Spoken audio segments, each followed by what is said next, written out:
So I do not know what's going on in the ATP. I just don't have the bandwidth. So, wishing them luck.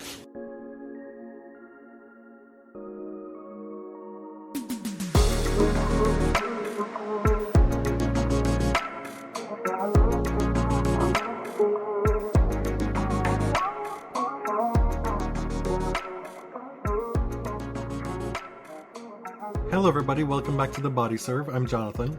I'm James. We almost didn't record tonight because I got home from work and promptly fell asleep on the couch. This often happens on Fridays, so I was worried. I just gave you some space and knew you'd come around. Yeah, you were much better this time. Typically there's some like, oh, this fell and made a loud thud. Oh, didn't mean for that to happen. Oh, he's awake? Oh, are we recording?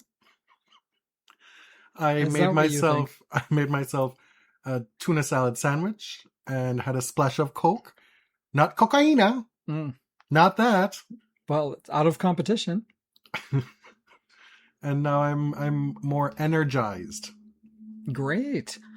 Coming off the back of saying how unenthused we were with the National Bank Open and probably wouldn't be going this year, we went. You even went twice. Yeah. And it was a good time. I'm really glad we ended up going.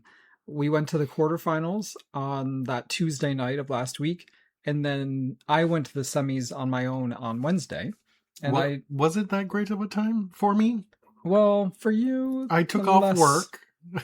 Took off work. I was like, oh, I get to finally see Coco Gauff. Incredibly, I've never watched Coco Gauff play tennis live because at the US Open, the years that I've gone, she tends to start at 11. I'm not necessarily an early riser, you know? And I've always taken that attitude like, oh, I'll have many times to see Coco. You know, it's going to happen clearly.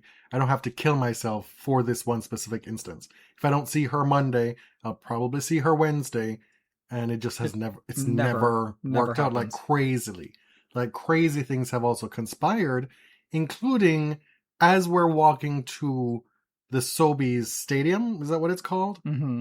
We hear an announcement over the speakers that somebody has withdrawn and therefore so-and-so is on their way to the semifinals. And we didn't hear who it was, so immediately go look it up, and there it is. I got to see Coco practicing. Because as we walk in, we walk right to the practice courts, and there she is. Like, I feel like this announcement was very late from the tournament. It sounds like the withdrawal was quite late. I don't know. I feel like Coco knew something way ahead of other people, as she should, because she was already on the practice courts. Belinda Bencic. This woman has tortured me for years and continues to do so. She's tortured you in Canada before, too. Yes. So the first quarterfinal that night was canceled. They brought out Naomi Rybakina about a half hour later, just to give them a little bit of time. We had some time to pop down to see Ostapenko-Shea versus Melchor Martinez and someone else. I cannot remember. I am so sorry to that woman. But we watched the tail end of the second set and then the match tiebreak. As that was going on, we could hear from Sobeys Stadium they were bringing on Belinda Bencic to essentially take her licks, to come out and speak to the crowd and explain why she wasn't going to entertain them that night, which is such an oddity of tennis.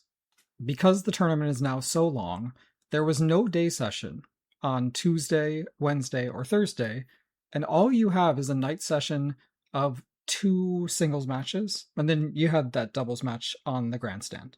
There's not even a doubles match that you can shift to give the crowd a little bit more value for their money. Tennis at this level, at the Slam level, and at the Masters 1000 level specifically, they're charging you way more money than they ever have and giving you far less product than they ever have. Yeah. So in that second week, there's simply not enough content to go around. It was all night sessions that week, and if something happens, the players could be really inconvenienced, which is what we saw on Wednesday for the semis.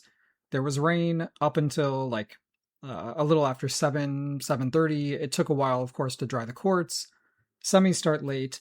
And then you have people playing into like 1 a.m. when the tournament is 12 days long. It just doesn't make sense. Like, I'm supposed to be there past midnight and then have to go home on the subway and it takes almost an hour? Right. On a Wednesday? You know, the semis and finals should be happening on a weekend. You have a tournament that's going for 12 days, yet you have the finalists playing the last 3 days of the tournament. And with one little rain delay, they have to be out here past midnight for one of those days. It's just not tenable for the players themselves, let alone like how unfan friendly it is. That Naomi Rybakina match was fun. We were left with the one match on the quarterfinal night, and I'm glad we got that one. It lasted 2.5 hours. Naomi played well. Rybakina sort of woke up halfway through and made it a super competitive match. Apparently hit 15 aces. Naomi dropped her racket at one time and slid it across the court like a hockey puck. Whereas I can never seem to find Coco at tennis tournaments, I have no problem watching Naomi matches. Yeah, you always find her. I'm always at a Naomi match. The next night, I decided to splurge and buy tickets for the semifinals. After watching the ticket prices very closely, they fluctuated quite a bit. I'm not astute enough to know if these were resale or like dynamic pricing or whatever. I do know that the presence or lack thereof of Alex Eala had a big impact on ticket prices. This is somebody who won only 2 matches, but genuinely drove the entire ticket economy in Toronto. Tennis Canada needs to send her something. Because some kind of thank you. Some kind of posh promise for the future for next year and beyond. Make her an honorary Canadian, give her all the Q&As, the media appearances, all that stuff. That's what the people want. Now, the semis were really exciting. I'm so glad I went. I bought a third row ticket, and it wasn't actually as expensive as I expected it to be. I realized that I was sitting in Iga Swiatek Country behind a woman with a red and white wig. People had signs, flags. They were like the most polite fanatics I've ever seen. They sat down, they didn't talk, they only got up when it was appropriate. And, put their sign up, danced around. It was actually so fun to be in that section. Fun match between Iga and Alina. Second set, Alina, decided she was going to try to just blast Iga off the court. And for a little while, it felt like it was working. Well, she won that second set handily. She did. The strategy was ball bash, which, again, this is second career Svitolina. Iga, it felt like at times was just too good. It felt like old Iga, and after seeing her win the tournament, I fear... Do not say it. Well, You have here, dare I say it? No, do not say it. Iga was great. It was actually so cool to watch her feel herself again and hit that big top spin forehand. People were so confused by it, right? People thought so many of her balls were long. And it was just an exciting atmosphere. Of course, people were calling out during points, but it wasn't enough to be super obnoxious. It was just energetic. Then, of course, the second match was Coco versus Elena Rybakina. This is the one that went late. I didn't stay for the whole thing, if I'm being totally honest, because I had to jump on the subway. The subway takes a full hour from Pioneer Village Station to downtown Toronto. I got out of work right as that match was starting, so I got home and watched the second set onwards. To my mind, 2 of the biggest stories in tennis right now are Rafa Jodar and Alex Eala. Each tour has a young gun on the come up, going great guns at the moment. Tony Nadal says that Jodar is the best player of this generation, but not better than Carlos, which is probably the kiss of death because Tony is rarely right about anything aside from Rafa. What does he mean by that? Which generation? I don't know. The 20s and under, maybe? He's engaged in some PR cleanup. He had he had a photo with all the ball kids in Canada. Every last one of them. Scrunched into one photo with Uncle Raphael. They all looked very, very happy to be there. It was a very important photo and shifting the narrative. Now, I do want to establish, let's not group him in with the actual psychopaths on the ATP tour, because I've seen a little of this, like, Jodar, Zverev, etc. And like those are not the same. Jodar is like mean to ball kids. That's a completely different thing. That said, 19 isn't really a kid anymore, so I think we have to decide who is a kid and who is an adult and who gets that sort of treatment. Like, are 19-year-olds capable of independent thought? Yes, they are. But he can clean up his image with just a few more photos with ball kids, I think. Ultimately, it won't really matter if he continues to win. That's just how it works. Correct. He continues his strong run of play this year, building off of that spring where he made the quarters in Madrid, Rome, and Roland Garros. He was the runner-up in DC, winning 4 matches in Montreal before losing in the semifinals to Nakashima. Nakashima being another player who is on some kind of purple patch right now. Making the final in Montreal, losing to Ben Shelton, who defends his title. Yeah, it is fairly unusual to defend a Canada title in 2 different cities. Nakashima, semis in Washington, final in Montreal, and now he's still alive in Cincinnati in what? He just beat Taylor Fritz, right? He avenged his loss to Taylor Fritz in DC. 3 sets there, beats him today in 3 sets in Cincinnati to make the semis. Now, I would caution him about being too tired for the US Open. We see this sometimes when someone has an amazing run in some of the lead-up tournaments and then loses early in the slam. I would also caution him to watch his mouth about what he says about Toronto, because we will remember you next year. If he's talking about the tournament itself, that I get. Sure. Like, I have no smoke for that. Because I tell people all the time, if you're coming to Canada for tennis, go to Montreal. Oh, yeah. But if you're talking about the city, quite frankly, you can get fucked. Oh. Both Montreal and Toronto are amazing cities for very different reasons. But I will not tolerate it, Brandon. The third story, the big story for us, the injuries. Do you remember not more than 3 short years ago when Carlos and Jannik were creating this discourse that we participated in of fatigue, of Sinkath fatigue. When will it end? And that train just went sideways off the rails to the point where people are begging for them to play each other again. Yeah, you really don't know what you have until it's gone.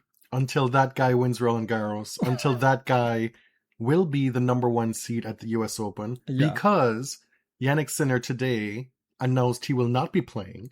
Meanwhile, Carlos Alcaraz, who hasn't played since April, I think it was Barcelona that he withdrew from, some tournament in the early spring, and he has announced that he will be playing at the US Open and that he'll be defending or attempting to defend his title. No match play for him leading into the US Open. Sinner was this big question mark, and I was even writing this morning, Sinner is a maybe for the US Open, and then I happened to search his name, and like 45 minutes before that, he had pulled out. When Carlos announced it on socials, on Instagram, as a sidebar, that basketball jersey kit, it's really going to work. Oh, it's going to work on him? It's not a fishnet bathing suit cover-up. It looks like a basketball jersey. Okay. It's completely different. Completely. Yeah, we'll see it. Okay. We'll see next week. You can tell me who was right. Okay. But anyway, it's really working for him, in my opinion. I just wanted the clarification, that's all. Okay, just to put it on the record, in case. Serena Williams comments, "Oh, okay, I like seeing this." And then Carlos replies with those 2 eyes and an hourglass emoji. Now, do we think this was orchestrated by their agencies? Probably. This is probably not a natural interaction. Do you think Serena's out here scrolling Instagram to respond to other tennis players unpromptedly? No. I don't. Ben Rothenberg reported in Bounces that it's basically been an open secret that Carlos and Serena were planning to play together in mixed doubles at the US Open. I guess it was like open if you were in the know. I didn't know. Did you want to be in the know? No, I mean... You sound bitter. No, I'm just saying. It was an open secret for people who know things. Okay. We're not people who know things. Maybe I just wasn't paying attention. This stupid little shit of an event. What? The mixed doubles thing.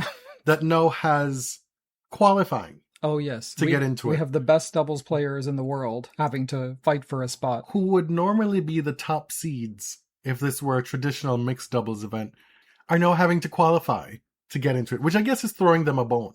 Yeah, I guess they're lucky they can even try to get in. This is not for them anymore. Now remember, double specialists won last year, so we'll see what happens. Irani Vavasori, the defending champions. Back to Sinner for a second. The season is just so weird.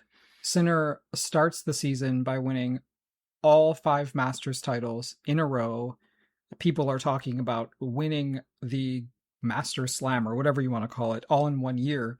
Wins Wimbledon and then pulls out of both summer hardcourt tournaments. So the Masters thing is done. I didn't grasp how serious this knee thing was until now.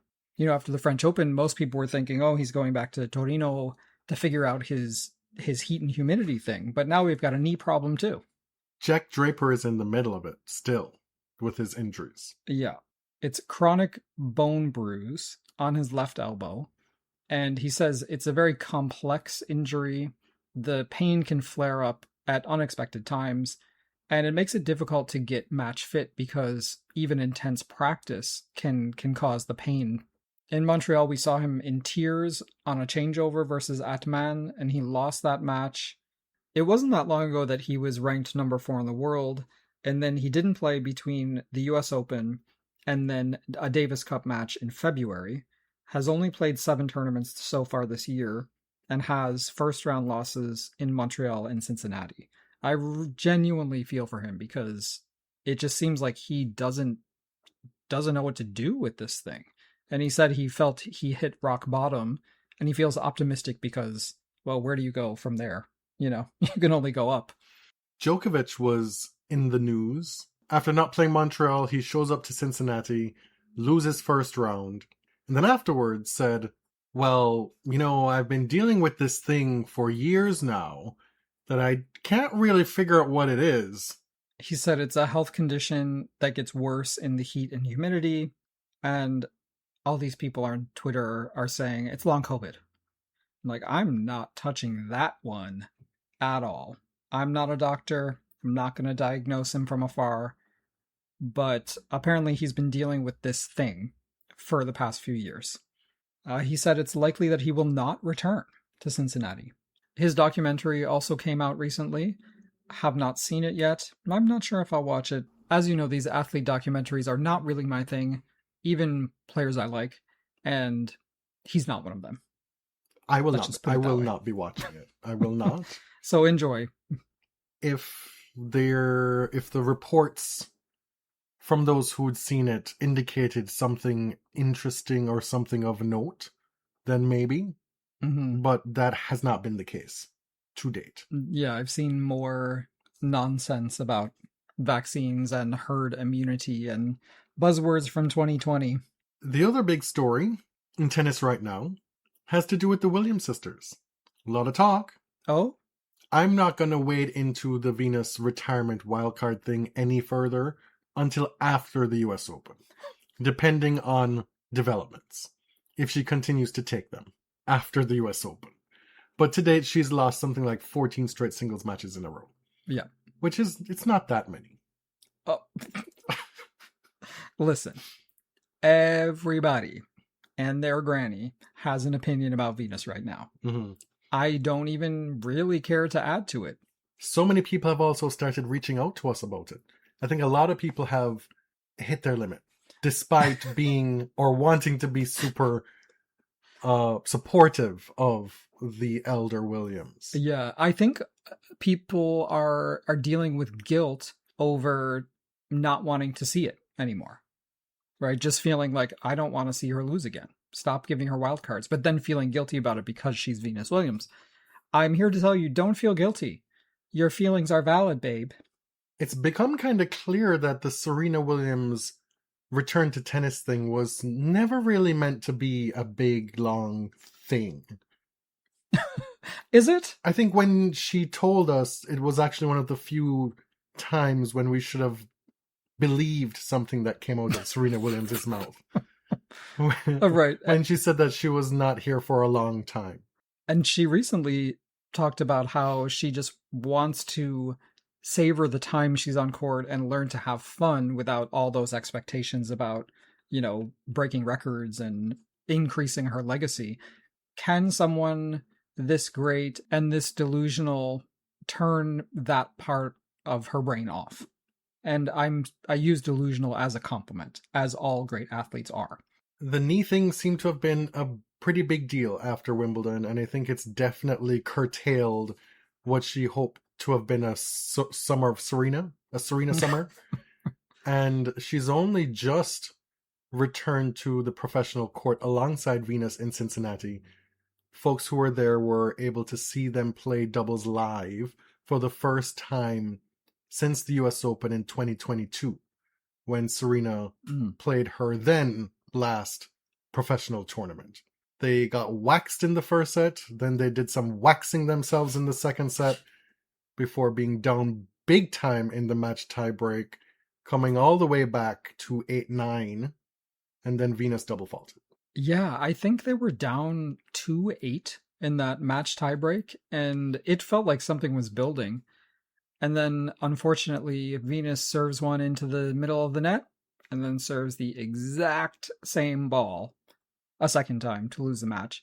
She looked great, Venus, in that match. Actually, she was, behind Kostyuk, the best player on court for most of that match. Serena had her moments, but I think, there was rust, but they could really make something happen if they both practice together a little more, actually play real matches. More likely, I think if Venus found a permanent doubles partner, she could do something on the doubles tour.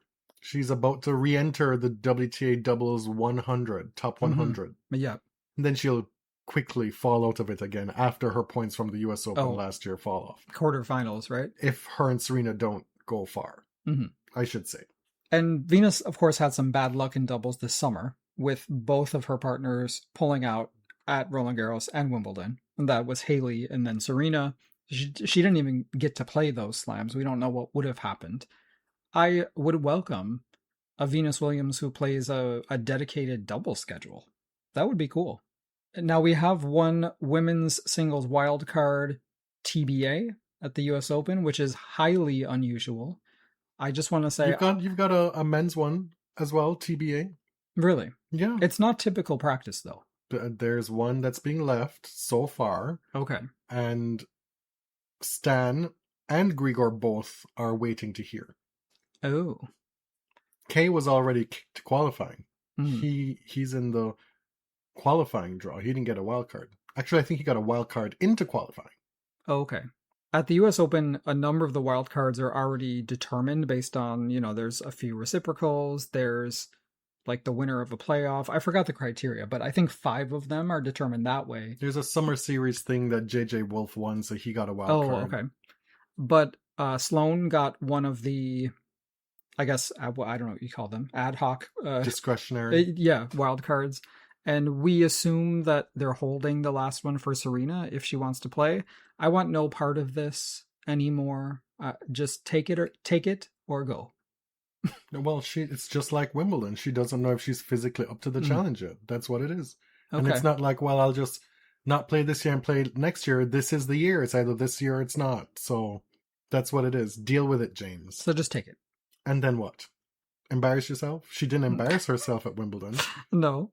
Right now in Cincinnati, they're sorting out the quarterfinal situation. A few have made it through to the semis already. Francis Tiafoe is up a set in the quarterfinal right now. Also up a break in the second set. He's up 7-6, 3-2, serving against Musetti. This tournament started on the men's side with the entire men's top 5 out before the quarterfinals. This was already a tournament that did not have Carlos, did not have Jannik. we potentially thought we were getting Carlos, and then he pulled out last minute, and then it was like, oh, well, I guess he's not playing the US Open. That guy lost. Lovely. Love to see it. Felix out before the quarterfinals, Djokovic losing his first match, Medvedev losing, as well as Duminar. Those were the top 5 seeds. Felix also had pulled out of Montreal, so the Canada tournaments were without both Felix and Vicky Mboko. Sabalenka lost early. She's in a bit of a rut. Well, that match against Sarah Balek, I mean, great week for her, obviously. But round of 16 against Balek, straight sets, Arena led 5-2 in the first set tiebreak. Shows up a break in the second set. Like, she has been pretty impenetrable in tiebreaks, right? That is kind of one of her things she's famous for. Then up a break in the second set. What the hell? Since winning the Sunshine Double, she has not reached a single semifinal. With her skills, even at like a so-so level, she should be reaching semis and finals. Well, that was her calling card for the last few years. She rarely ever lost before the semifinals. Yeah. Watching her play Sarah in that match, it was stupefying. It was frustrating. I imagine if you're a fan of hers. The flailing, the gesticulating, the disgust, the just, all the time, hands up in the air. Like, ma'am, do something. It reminds me of Crybaby Rena. Lock in. Sloane is back winning matches. Won 2 matches in Toronto, winning another 2 in Cincinnati, going out in a very competitive 7-5, 7-5 loss to Marta Kostyuk, who does not lose before the quarterfinals anymore. Yeah, Marta Kostyuk and Jessie Pegula, like old reliables. Sloane also had a win over Potapova in Cincinnati. Yeah. In straight sets. I saw people talking about her online while one of those matches was going on, and it's like people forgot what Sloane Stephens playing well looks like. It often looks like Sloane Stephens when she's not playing well.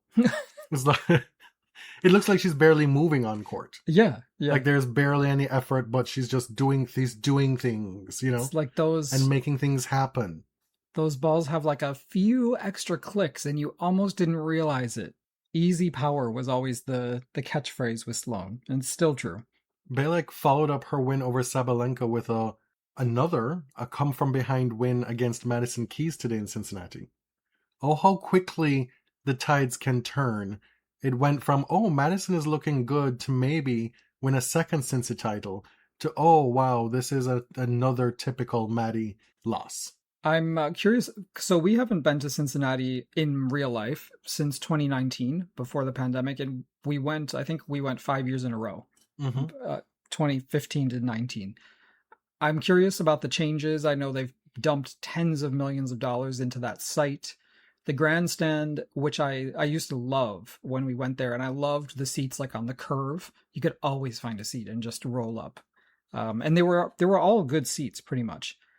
The grandstand looks very different from what I remember. The grandstand is attached to the center court, of course, so you hear the music. The music is loud, man. It really is that loud. It's not TV amplifying it. That's what it sounds like in person, too. But I do feel that, I don't want to say it again, but the scheduling has taken a little wind out of the sails of the hardcourt swing. Also, bring back the US Open Series, please. We used to be a society. That was fun. I celebrated another trip around the sun this week. Mm-hmm. And on that day, I awoke to the news that one Nicholas Kyrgios at a grass event in Mallorca this summer tested positive for cocaine. Yeah, he doesn't play that often, but still managed to test positive at a tournament. More precisely, he tested positive for the metabolite benzoylecgonine. Cocaine is treated differently under WADA rules. It's called a substance of abuse, so it's different from other prohibited substances. This category is a list of substances that are frequently abused outside of sport and include cocaine, heroin, MDMA, and THC.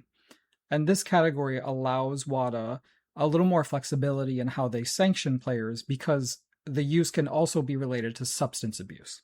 Now, if you test positive out of competition, the penalty is capped at 3 months, and it may be reduced to 1 month if you complete a substance abuse treatment program. Now, this is a change from when Martina Hingis Yes. had a bit of a powder problem at Wimbledon. Same with Dan Evans, Richard Gasquet. These rules changed in 2021. So if you can prove that you took the drug out of competition and that you weren't trying to enhance performance and go into treatment, you can actually get it reduced to 1 month. Or if you can get Pamela to testify on your behalf. Where's Pamela? Right. At the time, Dan Evans was sanctioned pretty harshly, and then I believe it was reduced to 1 year because of certain circumstances, and he was able to show he wasn't trying to enhance his athletic performance. Now the suspensions are a little more lenient. However, it's different if you are snorting up a storm in competition. Ooh, very different. If the drug use was in competition, then the same penalties as other prohibited substances apply. 4 years unless reduced due to intention, no significant fault, or the player provides substantial assistance to the ITIA, etc. Mm-hmm. So the penalty always starts at 4 years, typically for a positive test for a prohibited substance. And then there are some mitigating factors that can reduce it. So if they find that you were at no fault, no significant fault, if the use wasn't intentional, and we've heard many different scenarios, of course. Substantial assistance is interesting because often that means snitching. If you help the ITIA find other people.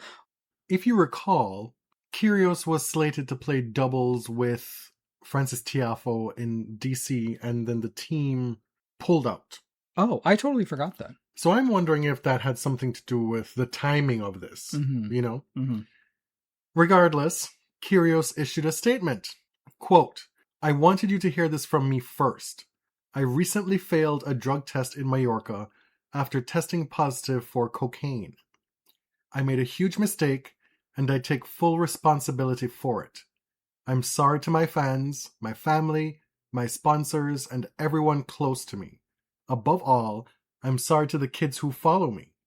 I know the example this sets, and I'm deeply disappointed in myself. I'm not going to make excuses, but I do want to give some context about where I've been. The last couple of years of injuries have taken a huge toll on me, both physically and mentally.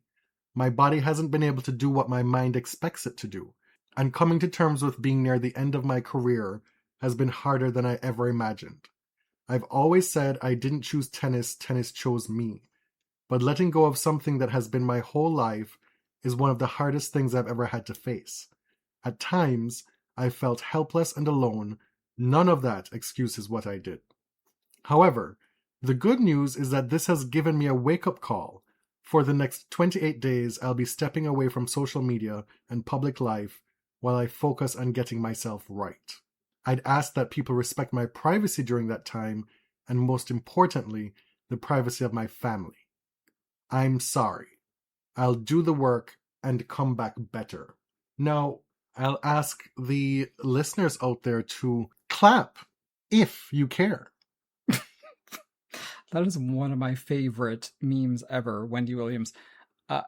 Now let's rewind a moment. This was good, right? This was... The statement coming from anybody else would be near perfect.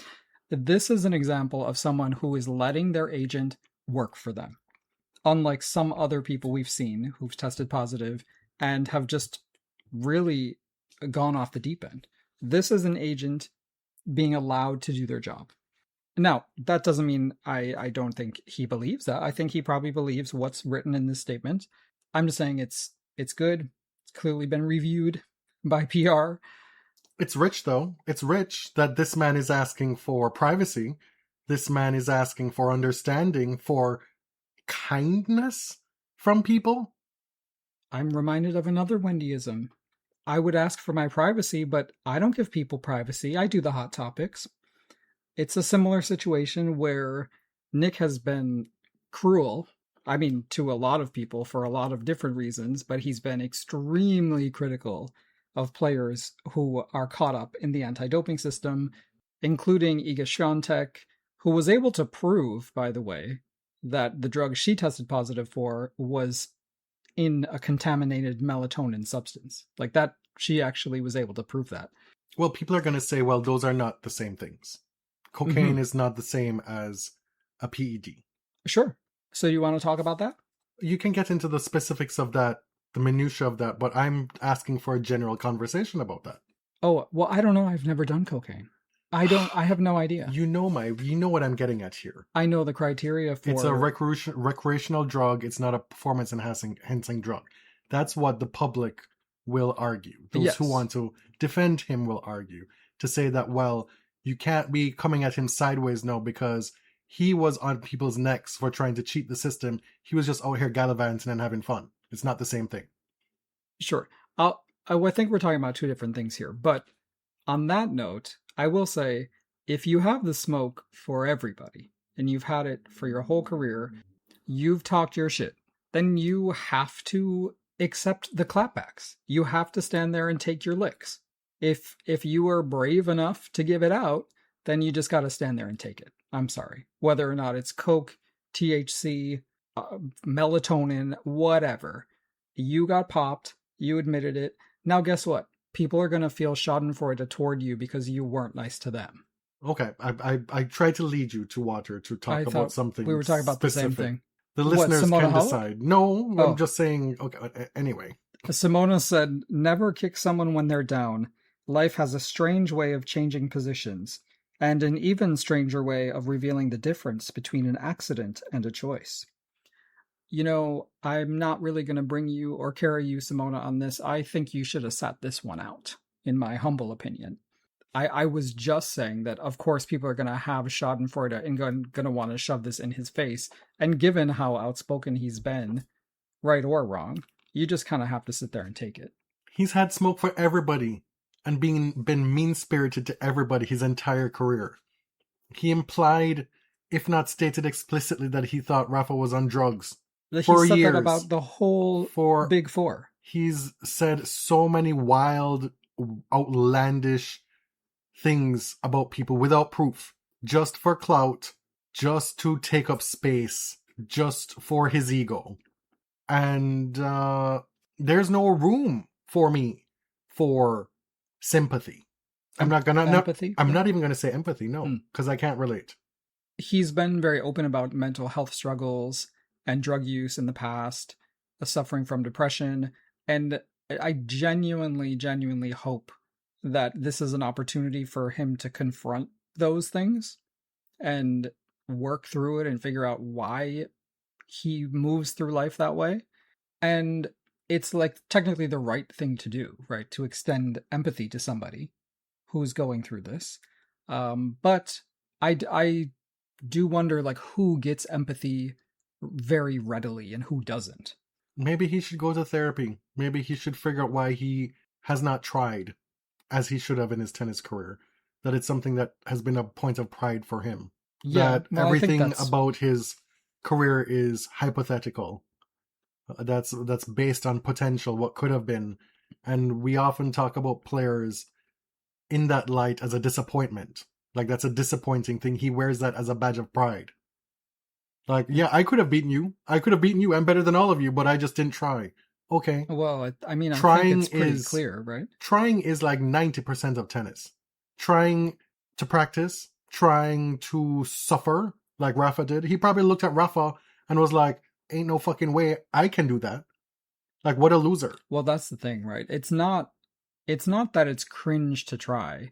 It's that if I tried and I failed, I could never say I had this potential. I could have been the best. Exactly. Because then, no, well, you tried your hardest and you weren't. And that's okay. My God. That's more than okay. And so your one-off wins against these guys that show off your potential, it's what you'll hang your hat on for the rest of your career.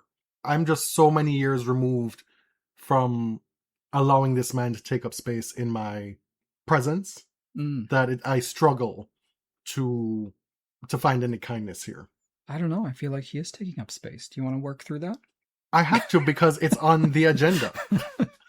And it happened on my birthday. Right.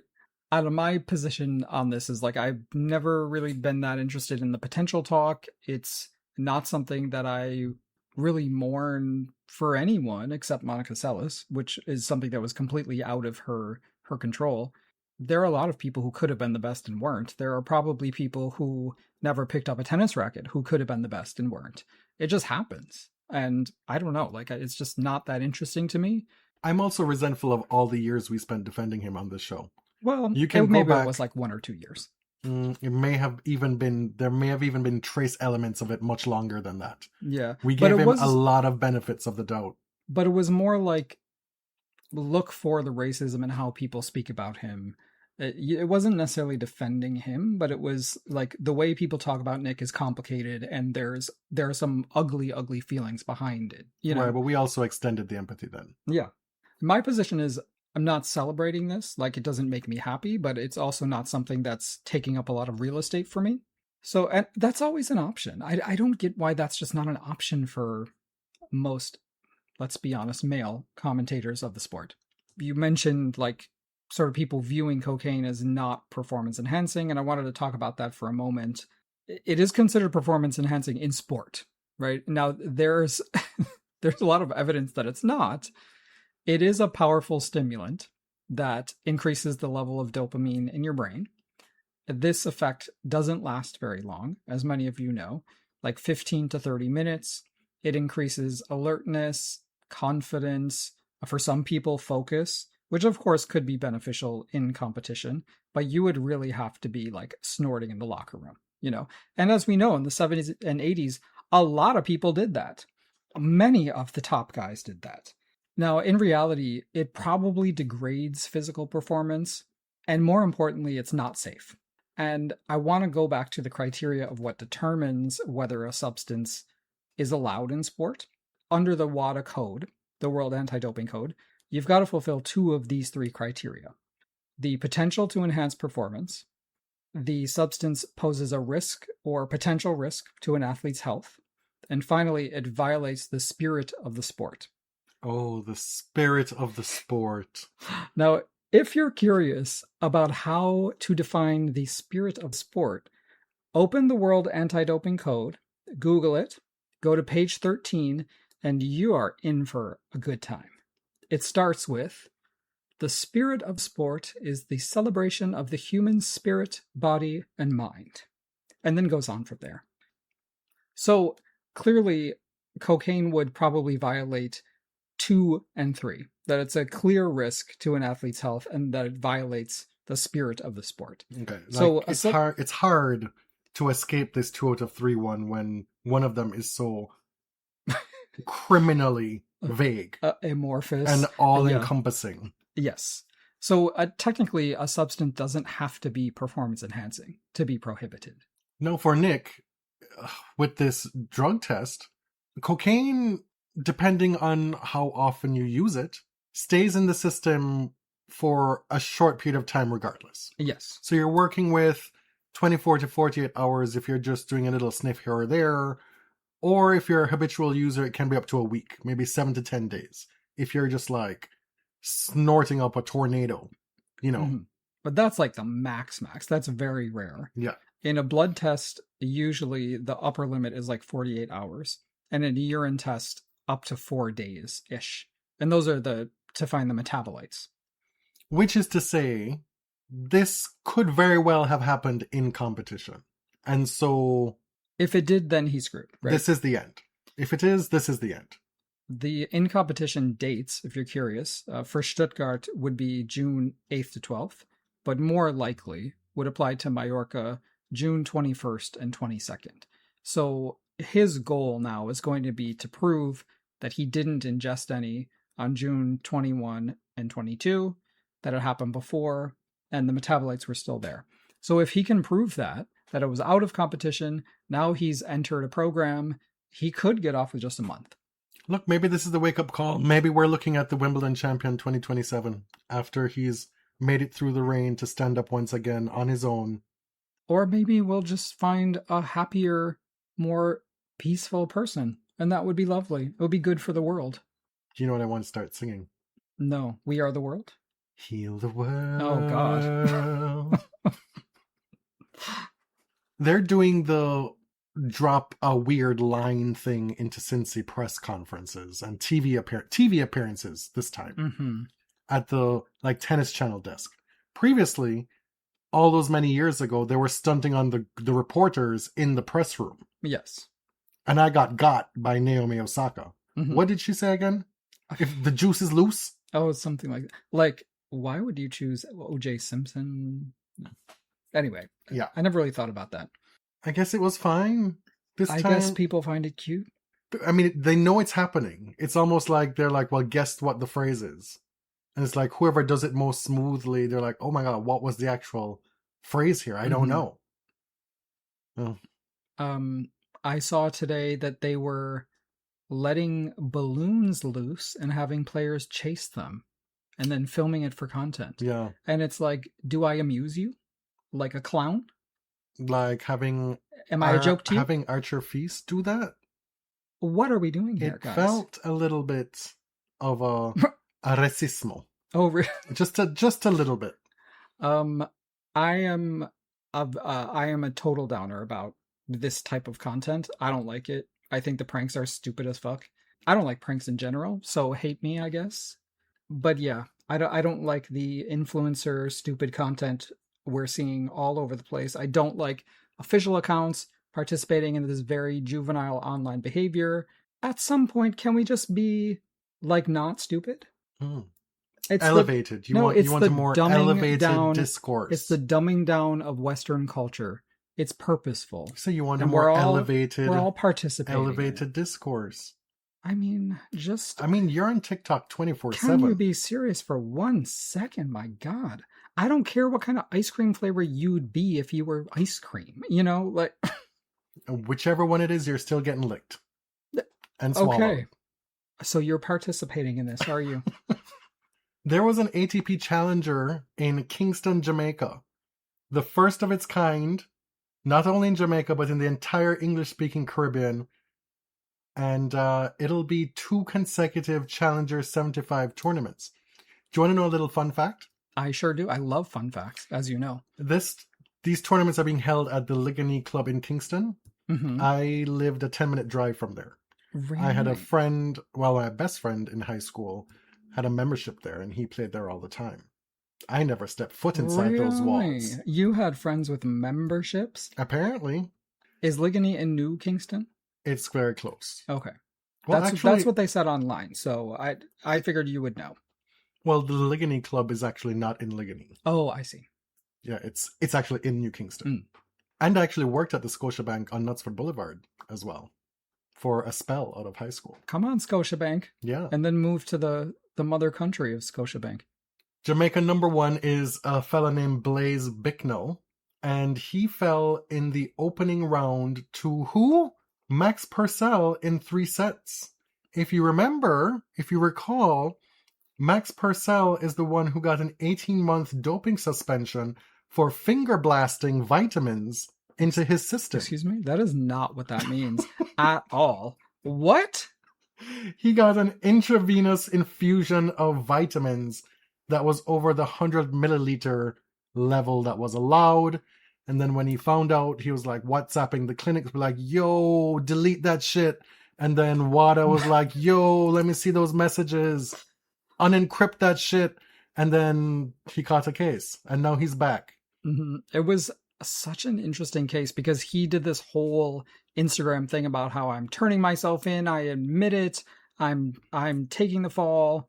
Serve my provisional suspension. And then it turned out that they had some serious shit on him.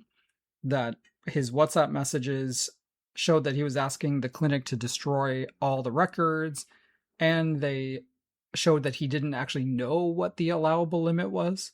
I think he got something like 500 milliliters. But... And then there was like a player B as well, right? And then he did some snitching. Player 2. That full cooperation, he snitched. That was crazy. He snitched his way to the top, running around. Yeah, his assistants got a quarter of his suspension taken away, so it went from 2 years to 18 months. But Max is back just in June, and in his first tournament back, I think, he won an ITF 15 in China. It's kind of crazy, right? You fly all the way to China for 15 ranking points. But having 0 ranking points, you do what you got to do, right?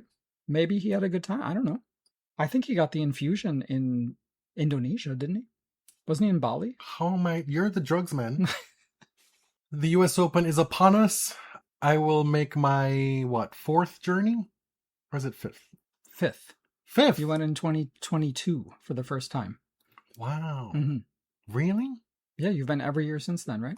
Yeah, 5th. And possibly my last. Right. Not even by choice, right? By necessity. All the tickets are just, they belong to influencers now. The difficulty in getting a reasonably priced ticket for this tournament. We were talking about this from the French Open when they first went on sale, and now it's caught up to the general public. There's this general outrage now. There was a British reporter who wrote an article about it, right? Yeah. And then somebody else, Simon Cameras, I think. Somebody else wrote something about it. New York Magazine published a piece today. Yeah. It's crazy. It's absolutely crazy. Grounds passes are being sold for $300.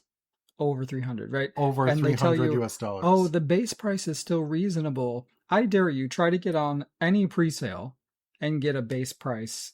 Like, come on. They're bought up immediately, and then the prices double and triple. Like, be serious. Apparently, the changes to Arthur Ashe Stadium, which cost hundreds of millions, I think, didn't actually increase the number of seats in the stadium.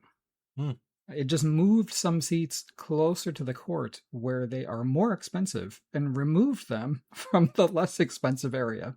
So that's cool. If we have any listeners who, for whatever reason, have tickets and are unable to go, we'll happily buy them off you. Here's you begging again. I'm begging. Hand is extended. We will buy that. We will pay for them. Pay for them. If anybody has a hookup, any benefactors or benefactresses out there, yeah, you know, if you know Jared Kushner, we'll happily be your middle-aged babies. That brings us to the end of episode 433. My name is Jonathan. You can find me on Blue Sky at Tennis John. I'm James at Elliot JMR. 2 L's, 2 T's. Everything BodyServe related can be found at linktree.com/thebodyserve. Thanks for listening. Till next time. Thank you very much.